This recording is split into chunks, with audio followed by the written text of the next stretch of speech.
Hey, everybody. Welcome to another episode of the What's Your Grief Community podcast. My name is Eleanor, and I'm joined by Lisa. how's it going, Lisa, on this lovely Thursday afternoon, early afternoon? Um, I've had a rough start to the day. It Sure. hasn't been smooth sailing this morning. Yeah, it just hasn't been smooth sailing, but that's okay. Maybe this will be a breaking point in the day, and everything after this will be an improvement. Yeah. It's kind of like that pivotal moment where you say to yourself, am I just going to consider this day a wash and allow it to just be a disaster throughout? Or am I going to be able to regroup and get it together? Because I know you have a lot to do today. So, I as do you have a lot to do today. I'm gonna hope for a regroup and get it together. That's what I'm keeping my fingers crossed for. We'll see. okay, well, let's go with that. Let's assume that's going to be the case. So, it's Thursday. We're posting this to the podcast feed on Friday, Hmm. and we are headed into Labor Day weekend, which for many people is a long weekend. Not for Yep. everybody, but I know a lot of people have Monday off. So we thought we would talk about something that's been coming up a lot in our community where we have kind of a virtual grief community space. And a topic that's been coming up a bit in some of our conversations, and especially heading into this 3-day weekend, is just how hard the weekends can be for people. I mean, I guess in general that can be true, but especially after experiencing a loss. Yeah, I think that this is something that people don't necessarily expect until they're confronting it and they realize all of a sudden it's the weekend. What the weekend represents is just like open time, fast open time for people sometimes. And the structure of the week is often, if you have a job and you work a regular weekday hours, that is a little bit of distraction, a little bit of motivation to get out of bed in the morning, a little bit of social interaction with people. I think people are getting all of those different things during the week in some way. And then the weekend hits and all of that falls away. Like there's no built in reason to get out of bed. There's no built in social interaction through coworkers. Whoever you interact with at work. There's no set structure to the weekend. And it can feel like a lot. It can just feel really overwhelming and sad also. Because oftentimes it's a reminder that your loved one, maybe you used to spend the weekend with them and they're not here anymore. So I think there's just a lot that goes with it. Yeah, sure. And like you said, we're using the words the weekend, but you can insert any period of time that feels hard for you. I can personally, I sometimes, especially over the summer, would feel this in the afternoon to evening period of time. Because we would have some structure during the day, but then when it got to be about afternoon time, everyone was home. I have a little one, and so a lot of the time is just spent like sitting if we didn't have anything to do. And it would really, I would just find myself on my phone, and then I would feel bad about that because actually, you know what, scrolling social media makes me feel worse than better. So I can definitely relate to people who say it's not the weekend for me. It's actually like every day between the hours of 4 to 10, or you know what, I work weekends, so it's Monday and Tuesday for me. So insert any period of time that seems to feel hard for you personally. Yeah, I think it's very different from person to person, but it does seem like in the community, it's certainly a theme that has come up is people feeling this way. And I, I think we do have, no magical fixes for this, but I think both of us had some thoughts about Mhm. some ideas or strategies or just different approaches that Yeah. might be helpful to consider as if any period of time, weekend or otherwise, with these long stretches feels hard for you. Yeah. So I guess we should first talk about why we've been hearing it's hard for people, or why, we've experienced this Mhm. ourselves. And you already mentioned the first reason many people find it hard is because they maybe used to have the weekend with their loved one. If perhaps they were working Monday through Friday, or maybe, that weekend was when they spent time with their spouse or partner. Perhaps it's that weekends was when they visited with certain family members. So the weekend may represent time that was spent with the person who died that is now wide open and just a big hole that's a reminder of that. Plus, there's not a lot to fill it with. And it may not necessarily even be that you're grieving someone who died, and that's why. It might just be that you are feeling kind of separated, distant, estranged from family and friends who you would have typically spent time with over the weekends. And so now that's just a reminder of how you feel like, oh, you know what, I used to have all these connections, and now I don't feel that I have those connections. And there's a sense of loss there for me. Yeah, absolutely. Or I feel like maybe you do get invitations to do something, or people are still reaching out, but you're just not up for it and you don't want to do it. And so then there can be this like mixed, really ambivalence of, well, I'm struggling to get through the weekend and it doesn't feel good. And I'm feeling maybe lonely or isolated, or like I don't have things to do, or I don't have motivation, but also I don't really want to do or Yeah. have motivation to do some of the things that I theoretically have an opportunity to do. And Yes. so I think that can be a really confusing conflict that can come up for people. Yeah, for sure. I was just saying something about this to you recently, where I feel like the weekends is a time when I feel like I should be doing a lot of things that I'm not doing. And then that makes me feel worse. So I feel like, oh, it's Friday night. I should have plans, but I don't have plans. But I don't even really want plans, but I should want plans, right? So I have this sense of like I should be doing something that I'm not doing, and that makes me feel bad. Or it's that, Monday through Friday, I have all these things to do. That's all my structured time for things like work and other activities. But then the weekend comes, and that's when I should be cleaning the house, or I should be taking on a project outside in the yard, or some other project that I've been putting off. And I actually don't want to do that project for whatever reason. Maybe I'm just tired. Maybe I don't feel like I have the emotional bandwidth for it. When we talk about people who are grieving, if they have these big things that they have to do, these projects hanging over their head, people talk all the time about the side of grief that's all about dealing with emotions. They don't talk always about all the practicalities that come along with grieving. And sometimes it's a matter of having to go through a loved one's belongings, or take on a household project that you used to have help with, a home repair, for example. Maybe it's yard work that you don't have assistance with. So maybe it's something that feels really big, for reasons that it's just hard logistically, but also maybe it's a really emotional task that you're having to take on, and you're feeling guilty that you're not doing it. You're feeling bad about yourself that you're not able to, quote unquote, get it together and do it. But at the same time, you don't want to do it. Yeah. And I think that finding that balance of saying, okay, I want to push myself, but also I don't want to beat myself up if I don't manage something. Like, it's a hard line to straddle, right? Like, we don't want to give ourselves so much permission that we just say, okay, if I don't want to do it, I never push myself to do it, and that's okay.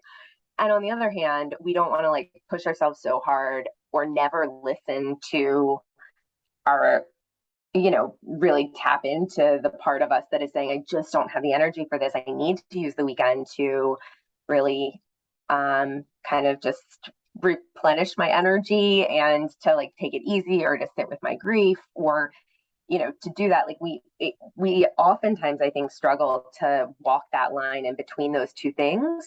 And there's not always an easy way to be able to tell, am I pushing myself too hard, not hard enough? Am I giving myself enough space? Am I giving myself too much space for my grief? Like, where am I with that? It's tricky when it comes to these stretches of time. Yeah, for sure. And I think, especially if you're somebody who looks at the weekend as just a stretch of empty time, and it's the lack of distraction that overwhelms you, you may be somebody who's prone to try and book it up as much as you can. So busy it up, and so that you have those distractions and you have that structure. But I think something that what you said made me think of, Lisa, is just that sometimes we do need to pay attention to our bodies and our minds, and our emotional state, and acknowledge when we don't, when we need to stop, right? When we need to stop and take a break. We were just talking about this actually on the community with somebody who said, I was trying to do things. I was trying to be productive this weekend, but I realized like I just kept getting emotional. I just kept bumping up against my grief, and I realized I just needed to stop and like let it happen, right? Let it wash over me. And so we always say, like, if you're just finding that you're having that really griefy day, let it happen if you can. Now, I know sometimes it's not possible to opt out of your chores or your tasks or your to-dos, your appointments, but if you can, just let it happen and say to yourself, you know what, I'm going to take a break. I'm going to give myself permission to sit on this couch and watch sappy movies all day because that's the mode I'm in. That is also productive and good to do. I think like sort of what you were saying, we need to be careful that we are not letting it happen every weekend, and we need to try and reconnect with the things that we want to do and need to do. But if we're having a weekend where we realize I'm not feeling great emotionally or physically, it is okay to say to yourself, all right, let it happen, just take that break. Yeah, and that I think is sometimes our like productivity self-talk around, around being able, once we've planned something, to let go of the plan can be hard. Like it can be like, once, for some people, once they have that plan, if they don't follow through with the plan, it feels like failure in some way. And being able to say no, actually being responsive to myself and listening to myself and listening to my grief and being able to walk away from something that's not going to be the best thing for me this weekend, that's not a failure. That's actually a really big success in terms of living after loss and navigating the fact that there's always going to be this push and pull that we have to be attuned to. Yeah. So that's the one side of the coin where you have stuff, right, that you feel like you maybe not want to do or not able to do or not prepared to do. And then I think the other end of the spectrum, which we already somewhat touched on, but we really want to emphasize, is that feeling that you have days of open time and you're not really sure how to fill it. And when you stop and it's silent and you're alone with your thoughts, things start to feel a range of things that don't always feel great. It may be that you all of a sudden feel like really overwhelmed by your grief. It may be that you all of a sudden feel, or not even necessarily all of a sudden, but it's really highlighted for you how lonely you're feeling. You might just be feeling really bored. So there's a whole range of things that people can feel when they're heading into a vast expanse of time where they don't have any structure or anything on that calendar. And I think that's when setting yourself structure with flexibility can be helpful, right? To like, if you're somebody where you've realized, wow, I wake up on Saturday morning, I've put off thinking about the weekend because I've come to dread the weekends, and now the weekend is here and I really have no idea what I'm about to do with the next 48 hours. That can feel really daunting. That can be like, let me just pull the covers up over my head and go back to sleep for 4 more hours so that I don't have to face the day and the time. And so structure with flexibility can be really useful, even if it's structuring in things that you wouldn't normally structure. If you have like, oh, okay, I know I want to start this book this weekend, or there's something I want to watch or something I want to do, some things that we wouldn't normally think about, like putting on a calendar. For some people, it can be really useful to just kind of block out some time in the weekend and say, oh, okay, this couple hours in the afternoon, I'm gonna, make myself some tea and sit outside with a book, or whatever it is, to be able to at least look at the weekend and see some markers through the weekend that give, not a fully hour by hour play by play, but some things that give you some structure and things to look forward to through the weekend. Sometimes at home, and then sometimes hopefully maybe pushing yourself to get out if it feels like that would be helpful and would break up the weekend and be something that could maybe allow you to connect with something outside of your own house and head.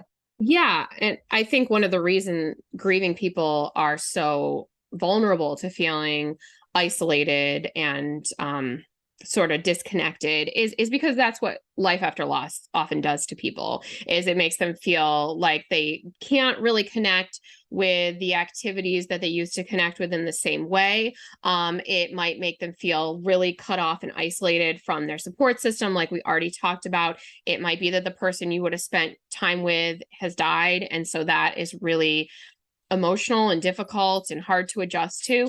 And so one thing we have to acknowledge is that there's often just this sense of, I don't even know what to do. So it might be like you said, like maybe there's a book you want to read, but it might be just that you have to connect with things that you don't really want to do, but you want to do. So it might mean finding things and inventing things, or trying new things, or forcing yourself to do things you used to like, in hopes that maybe it'll start to feel different over time, or better again over time. Does that make sense? Oh, it makes complete sense. And I think sometimes one of the traps we can get in is, okay, if we've pulled back and we've disconnected from people a little bit, we've, again, this just came up in the community, this idea of like, you kind of cocoon a little bit in early grief, and some people do, and have kind of cut off social contact. And reaching back out feels hard and can feel like pressure to make plans or to do whatever. But also, I think this is especially common if it's your partner who died. You just might not be used to doing things alone. For some people, that's a big leap. And it's funny, like I'm somebody who loves doing stuff alone. And so it's not something I personally relate to, but it's something I know so many people, like the idea, my happy place is going to the movies by myself in the middle of the day. Like I love nothing more than doing that. And I know that there are other people who, like, the idea of going to the movies alone, like they can't even imagine doing it. It's really different person to person. But sometimes when you face the weekend, you go, okay, if I'm going to get out and do something, I might need to push one of those areas of discomfort, right? I might need to either think about how I'm going to reach out to somebody who maybe it's somebody I haven't talked to for a while, or maybe it's just I'm, not always great at making plans for myself, but I need to reach out to a friend and just say, hey, I'm feeling kind of down about the weekend. Can we just like go for a walk or grab coffee or just do something, so that I have something? Or it's saying, maybe I need to push myself a little bit in this getting comfortable doing stuff alone in a way that can feel really hard, especially if you've had a partner for many years that you've always done a lot with and that has been a big part of your day to day. It can be a big step to go, what does it feel like to, just go and have a meal by yourself, or go and, go to a movie by yourself, or go to a concert by yourself. But start thinking about, is that something I want to like dip my toe in the water of, just to see how it feels, in order to see what that can mean for my weekend. Yeah. I'm also somebody who likes doing things by myself. So I don't know, we might be really biased in this sense. And I do realize that for some people it is not something they feel up to doing baseline, but then if it just reminds them of a person they've lost, it might make it even harder. But we do encourage people to try. I was just having this conversation with my kids who are adolescents, and so they're like, oh no, I would never have a meal alone. And I'm like, you should try, it's really great, it's actually like very peaceful and calming. Yeah, so I think trying and seeing, you never know, you might actually be somebody who doesn't hate it. You might try it in a way that feels more like, oh, I'm going somewhere where I can be a little more unnoticeable or anonymous, like a dark movie theater, right? Or a coffee house where it's totally normal to like sit on a laptop and work by yourself or something like that. So thinking about your comfort level and what makes sense for you. And I think that one thing that I think would be useful to talk about is just how to think about the things that you want to do, and how to like find the types of activities. And one place to always start is to think about things that you used to do, that you've fallen out of habit with, that you want to try to do again. Yep. And you may find that you can pick right back up and it feels pretty much okay, and that's great. So you take that along with you. You may find that it will never feel the same. You will never be able to do it exactly in the way that you used to do it. But there are pieces of it that you can keep with you. So you can maybe change it a little bit and still connect in a different way with that activity. You know, maybe you haven't gone to your, like, you had a lot of community at church and you used to sing in the choir with your loved one. Maybe you're not really thinking you can go back to the choir just yet, but you could start by, you know, going in maybe last minute before the service starts and sitting in the back pew, just to start, just to get comfortable. So it might be a matter of adapting those things so they fit your comfort level, and you take things step by step, you know, and work towards where you want to get.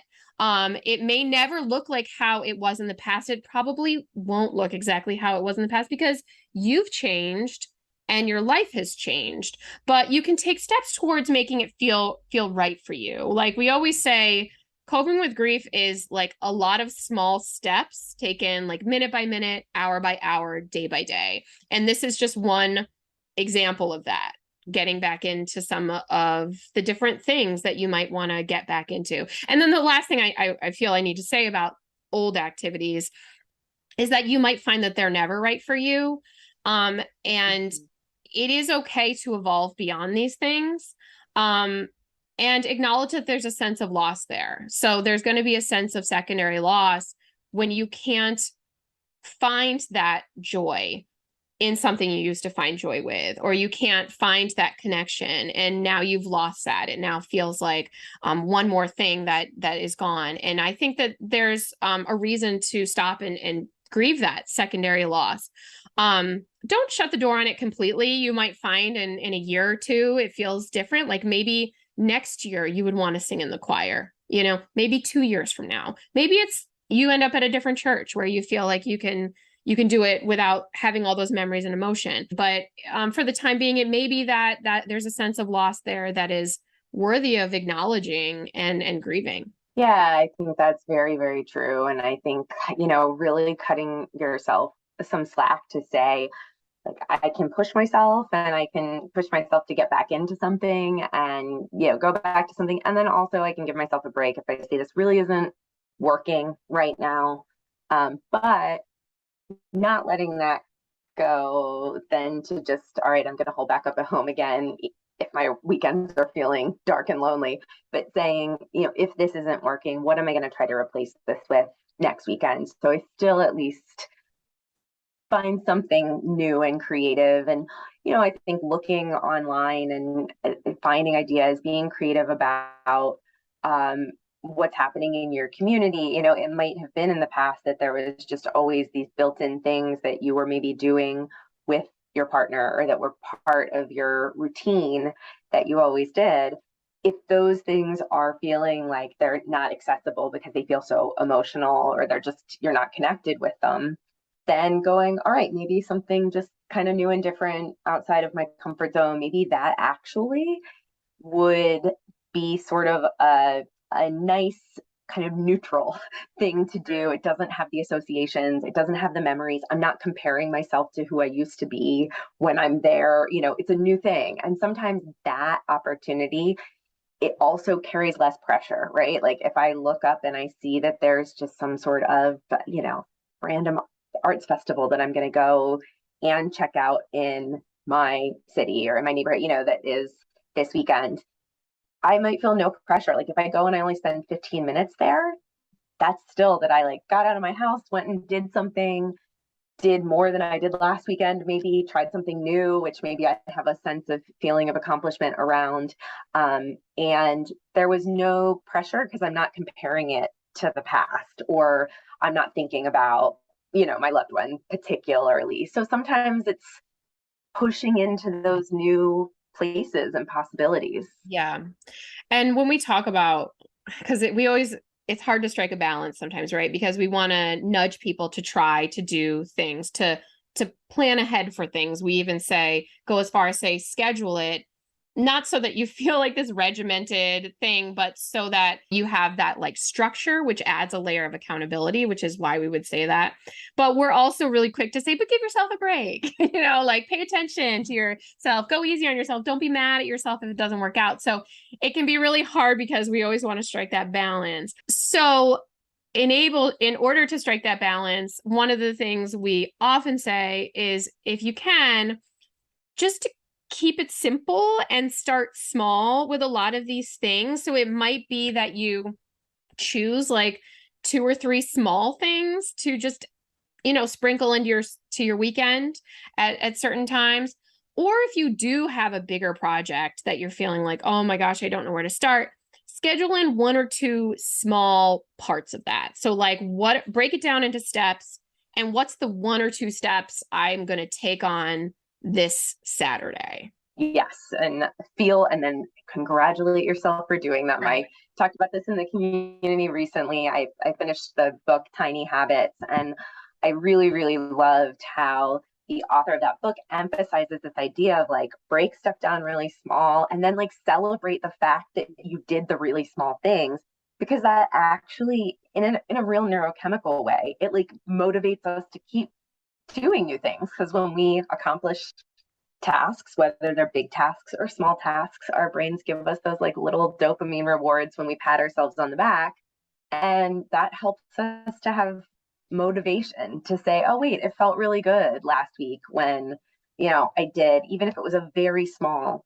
thing, like that felt good, and now I have a little bit more motivation to push myself on something this weekend that's the same or a little bit more, and kind of building from there. Yeah, and by keeping it simple, it's more reasonable and feasible for you to actually accomplish it. And if you don't, it's not the end of the world. You haven't been set back drastically. You just didn't accomplish that 1 or 2 small steps, and you'll try again next time. So if you're like listening to us and you're struggling, you're still like, I'm still drawing a blank and looking at the blank weekend ahead of me, and I am not sure what to do. We will give you one of our favorite pieces of advice. And if you're somebody who has listened to our older podcast episodes recently, though they were recorded about 2 years ago, I'm sure we've talked about this 1 to 2 times. But the framework we often like to use is positive psychology, and Martin Seligman, who's kind of like the father of positive psychology's framework for well-being. And we call it well-being coping, even though it is coping that one could theoretically boost our well-being, which is great.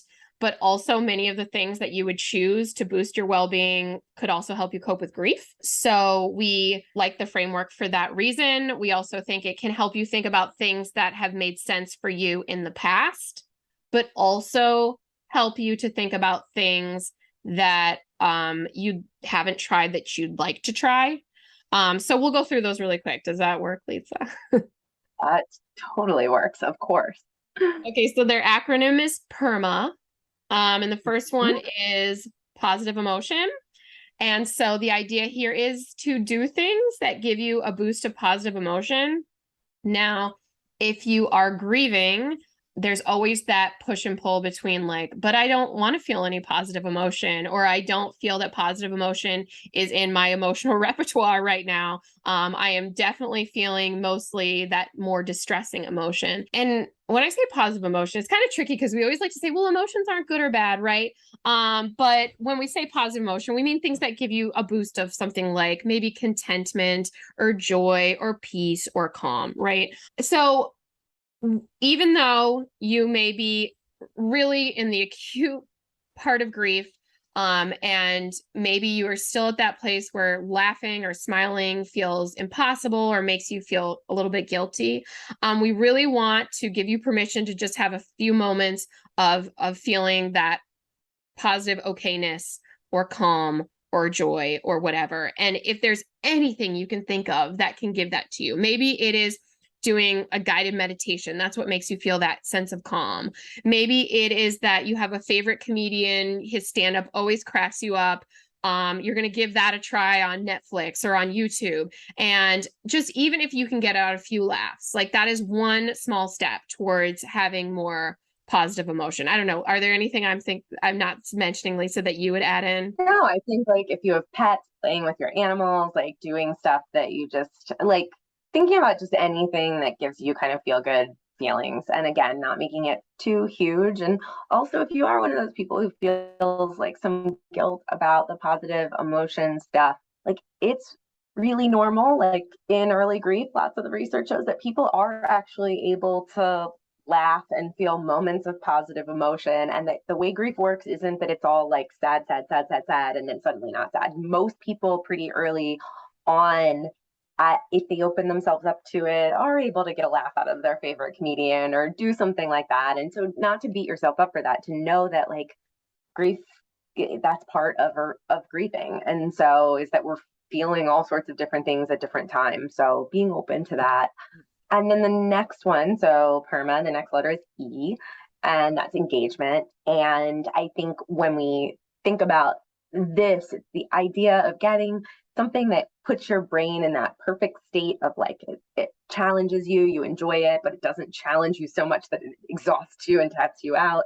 But maybe you kind of lose track of time while you're doing it. You kind of get into a real flow state, and it's able to allow some of the background stuff in your brain to kind of fall away because you're so engrossed in this thing that you're doing.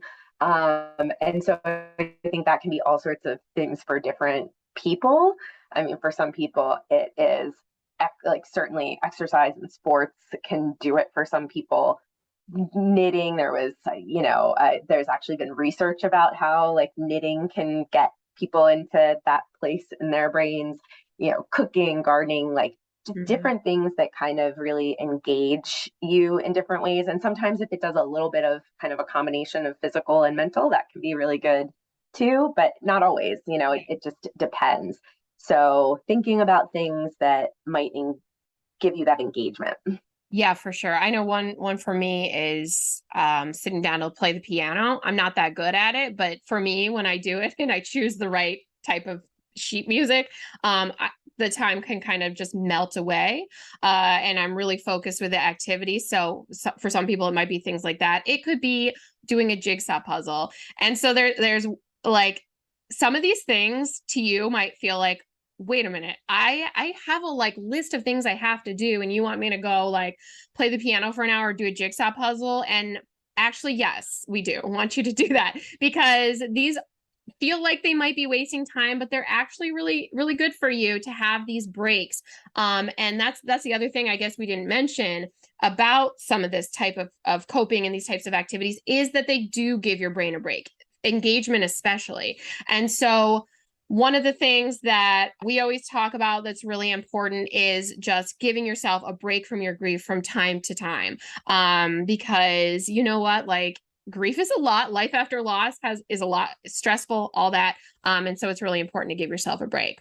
The next one is relationships. So anything that could help you to feel maybe more connected, in terms of connecting with other people and relationships. It might be friends and family. It may be connecting with new people. It may be connecting with people you don't even know online, right? It might be walking around your neighborhood and saying, hi, how are you? The weather's lovely today. But if you're really feeling isolated, this could be a good one to really push yourself towards connecting with. Yeah. And the next one with this is meaning. And I think relationships and meaning sometimes can go together depending on how you define meaning. Sometimes meaning is really the big stuff. It's spirituality and religion, and that might be a big source of meaning for you. But really, meaning can be anything bigger than yourself. And that can be your connection to family or other people that feels incredibly meaningful.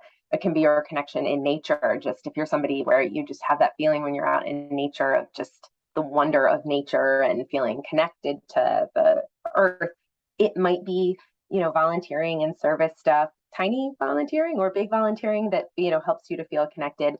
Just looking for anything small that can help with that connection to meaning, and not putting too much pressure on yourself for it to be big and grand. I know meaning can sound like a very big and grand word, but just something I think that helps you feel connected to something bigger than yourself can help. And what you mentioned that relationships and meaning are often connected, and I want to add one that I think connects to both as well. And that is things that help you to connect with your loved one who died. So anything that helps to continue your bond with that person, it may give you an immense sense of meaning and purpose to be able to maybe see their legacy continue in this world, or to do the things that they would have wanted to do, and to continue your bond and your relationship with your loved one in any way that feels right. There are so many different ways that people stay connected with people who've died. So I would definitely add that in here as one that would fall under these headings, and also, of course,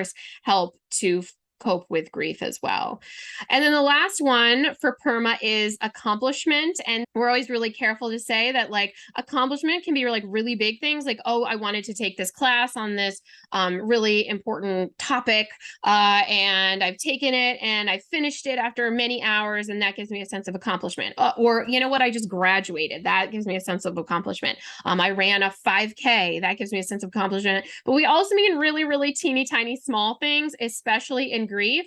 Like Lisa already mentioned, giving yourself credit for the things that you do to cope with grief, or the steps you take that are difficult, that counts as accomplishment in our eyes. So taking a minute to say, like, you know what, I did start that project. It's going to take me months to finish, but I started it, and that gives me a sense of accomplishment. Or, you know what, I did push myself. I didn't want to go get coffee with my old friend. It would have been so much easier to stay at home, but I did it.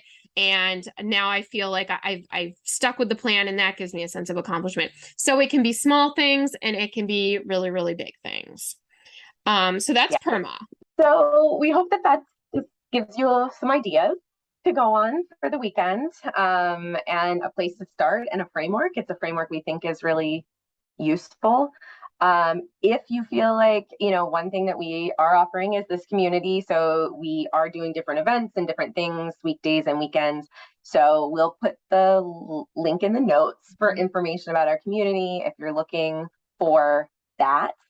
And we'll also include, because we want to keep plugging it, even if it's a little annoying, our book is coming out in a few weeks, and it's available for pre-order. So if you are interested in our book, please check out the link in the notes.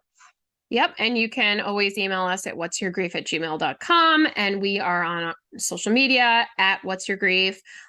If you want a little layer of accountability and a little challenge, pick 3 of those things that fall under PERMA. If you can't remember, and don't want to go back and re-listen to that section of the podcast, you can always Google it. PERMA, PERMA. It's from Positive Psychology. Pick a couple of things and plan it. And you know what? It's not gonna make the weekend amazing necessarily, but hopefully it makes it that much easier to navigate. So we will be back next week, and thank you for hanging with us for today's discussion.